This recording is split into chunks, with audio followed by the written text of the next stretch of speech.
Number 1، رمضان المبارک کو عام مہینوں کی طرح مہینہ نہ سمجھیں، بلکہ رمضان المبارک ہمیں روحانی طور پہ اپڈیٹ کرنے کے لیے اللہ نے مہینہ دیا ہے۔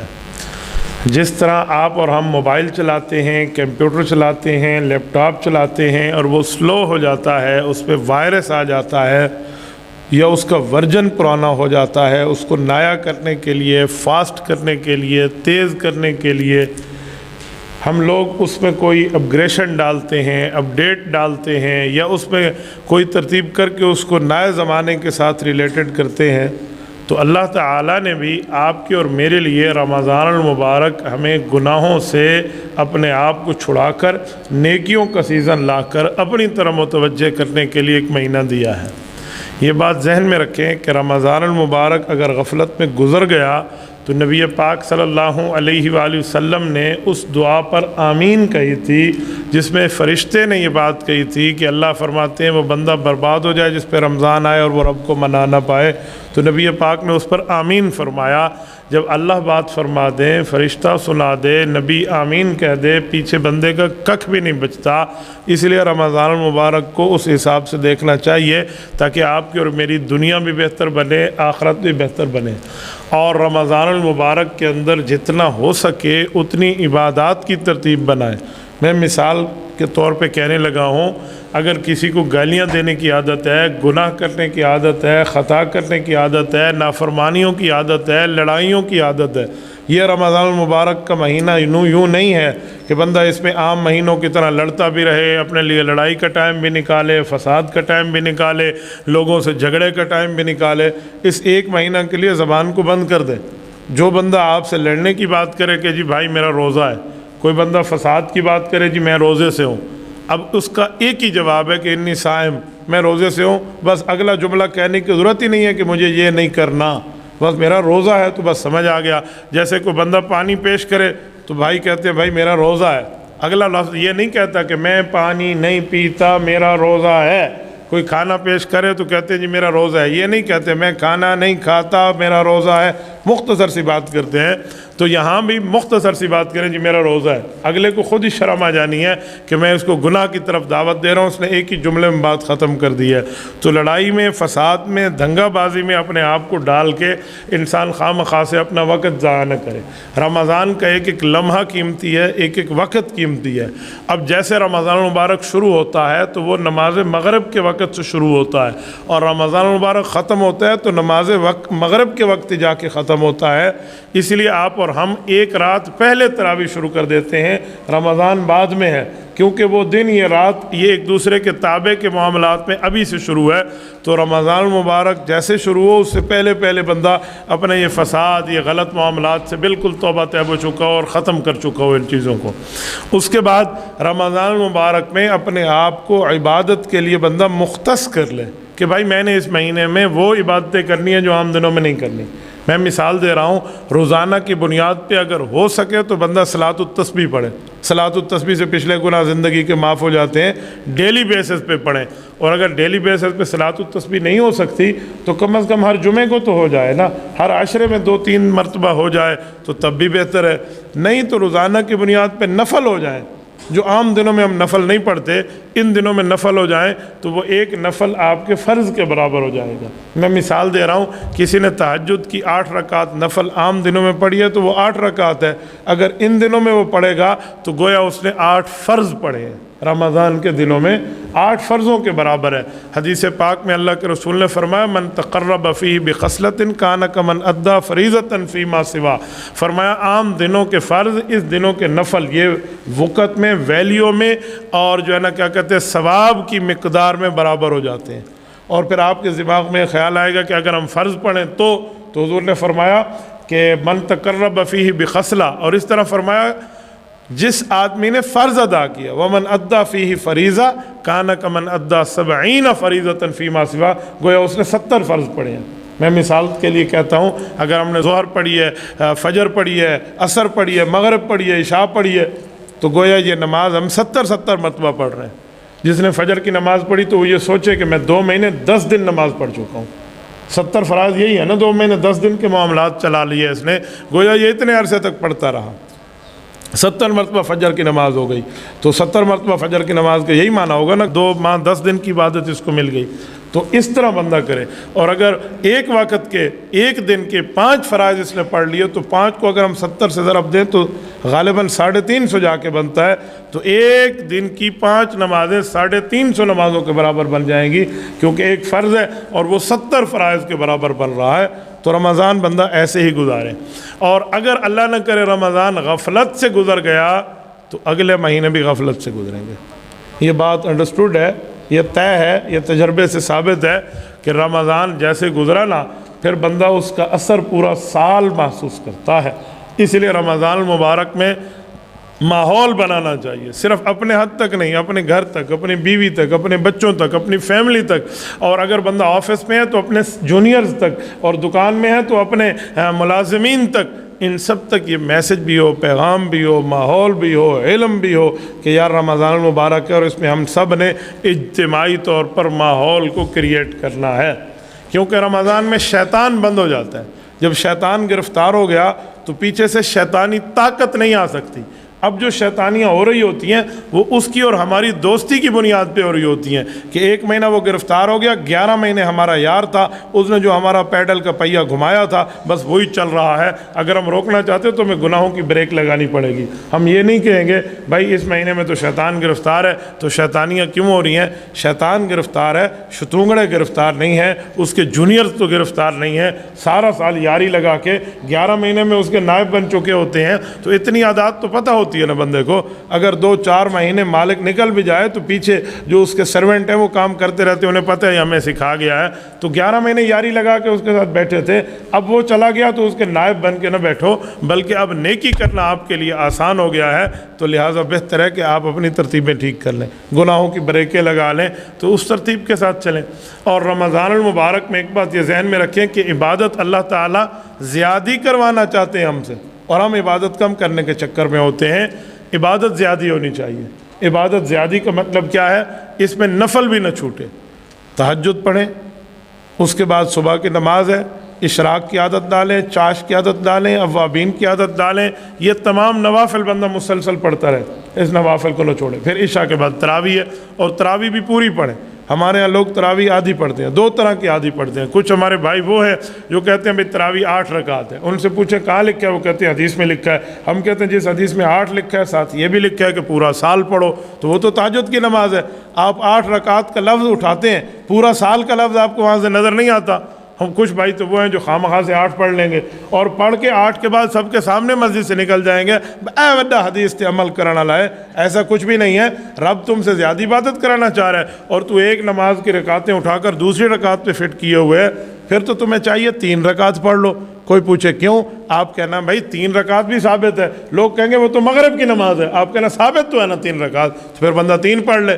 تو ایسا نہیں ہے، جس نماز کی رکھتے ہیں اسی نماز کو اسی رکعت کے مطابق پڑھنا چاہیے۔ مصنف ابن ابی شیبہ میں حضرت ابن عباس فرماتے ہیں اللہ کے رسول صلی اللہ علیہ وسلم ہمیں وتر بھی پڑھاتے اور 20 رکعت تراویح بھی پڑھاتے۔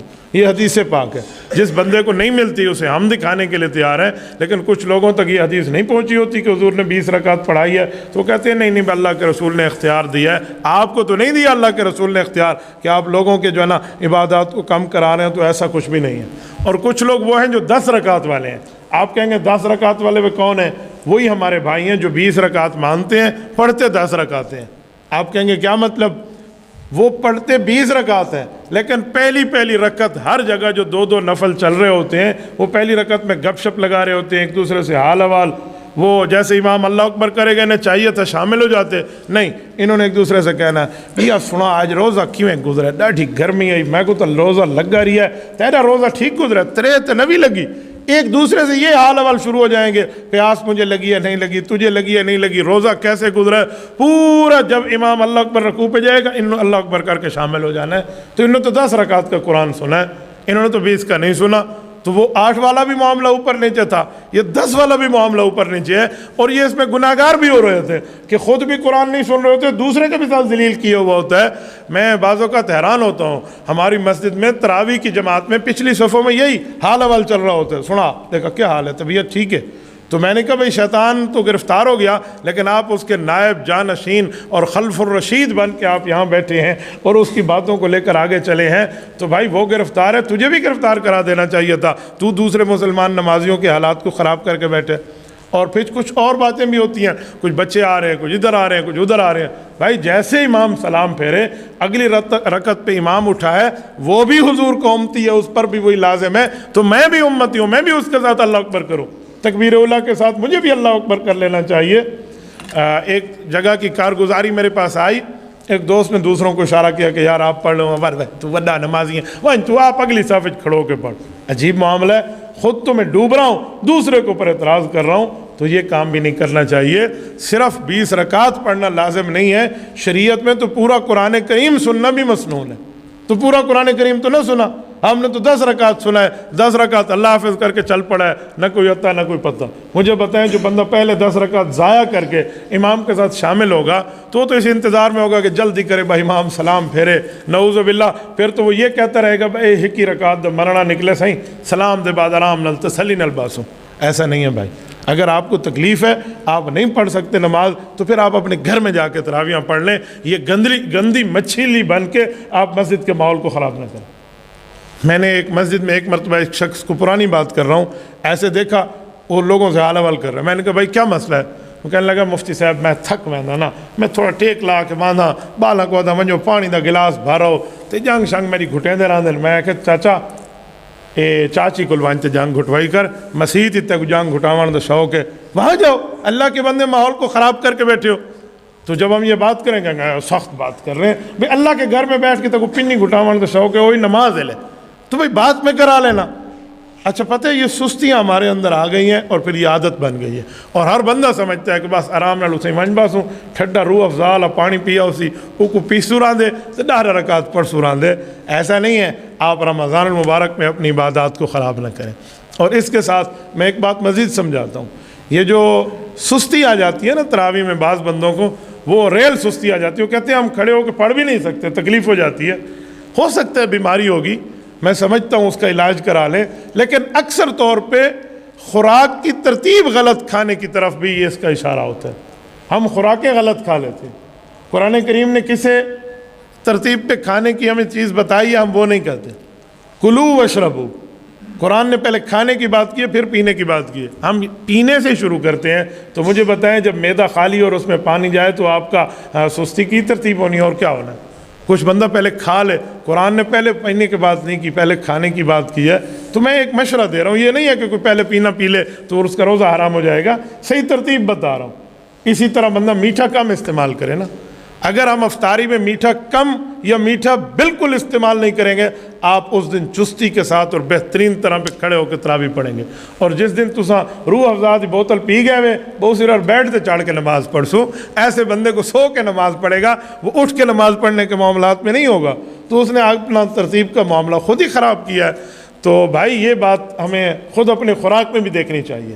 سحری میں بھی لوگ غلطیاں کرتے ہیں، سحری میں پورا جگ پانی کا رکھا ہوتا ہے ساتھ پینے کے لیے، بھئی پورا جگ کیوں رکھا ہے؟ 14 گھنٹے بھوکا تسا راونا ہے، 14 گھنٹے ہم نے بھوک پیاس برداشت کرنی ہے، تو بھائی ٹھیک ہے ساری دنیا نے کرنی ہے، سب نے تو اپنے آگے جگ نہیں رکھے ہوئے، آپ نے کہتے ہیں بس یہ آہستہ آہستہ پانی۔ بھائی آپ خود کو اونٹ سمجھتے ہیں، اونٹ میں سٹور کرنے کے لیے ایکسٹرا ٹینک اللہ نے دیا ہے جسے کوہان کہتے ہیں، ہم میں تو ایکسٹرا ٹینک نہیں ہے کہ ہم اپنے پاس رکھے، 10 بجے تک وہ پیشاب پخانہ بن کے نکل جائے گا پانی، والا صاحب والا ہوئے کھڑوتے ہو سو، تو زیادہ پانی میں خود کو خراب کیا ہے۔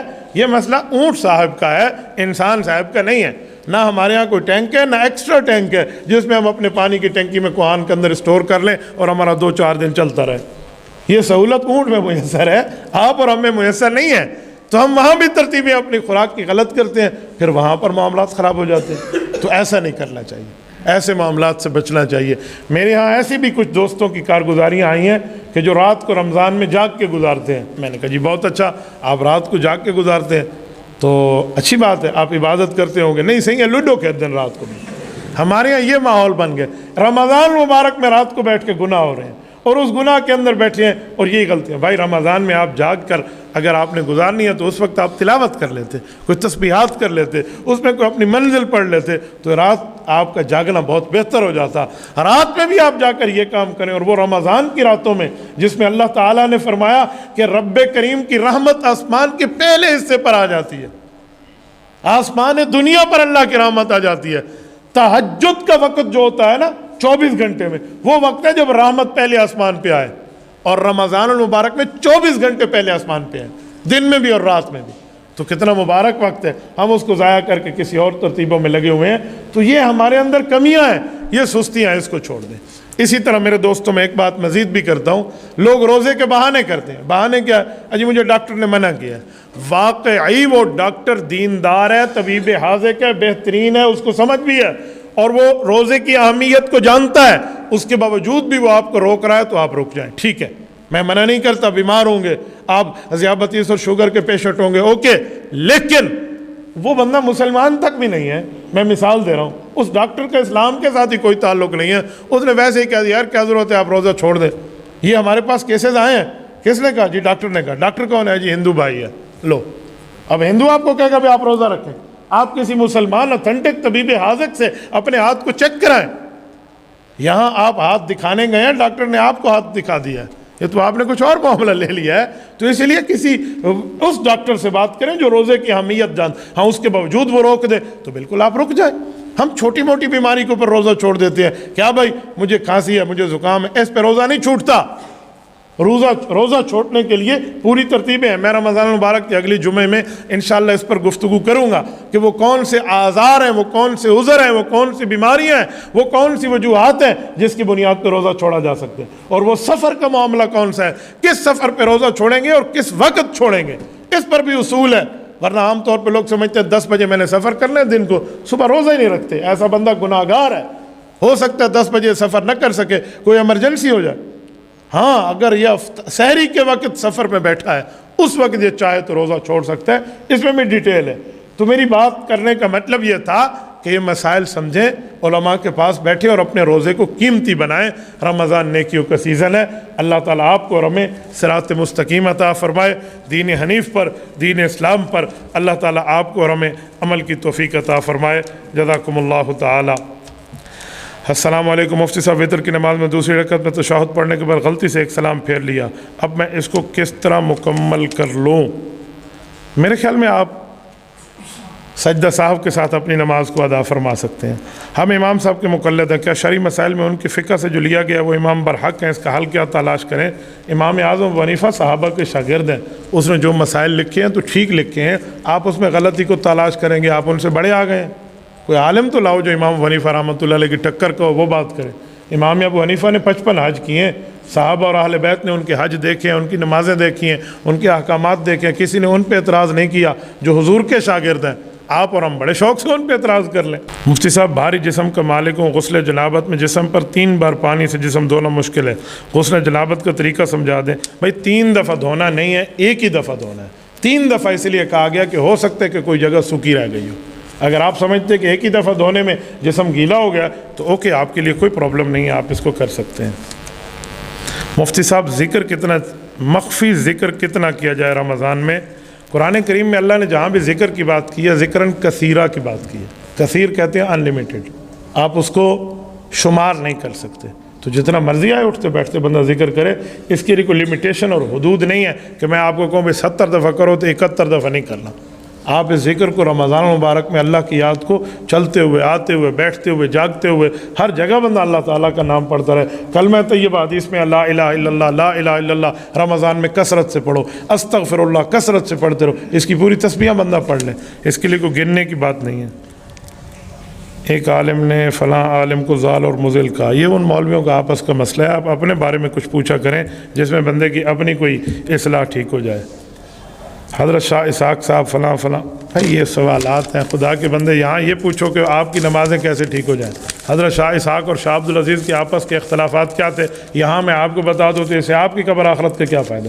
یہ کلاس کی بات ہے, یہ سبق کی بات ہے. آپ یہ سوالات کلاس میں پوچھا کریں, جمعے میں وہ بات پوچھے جو آپ کی اور میری قبر آخرت کو درست کر دے. جزاکم اللہ تعالی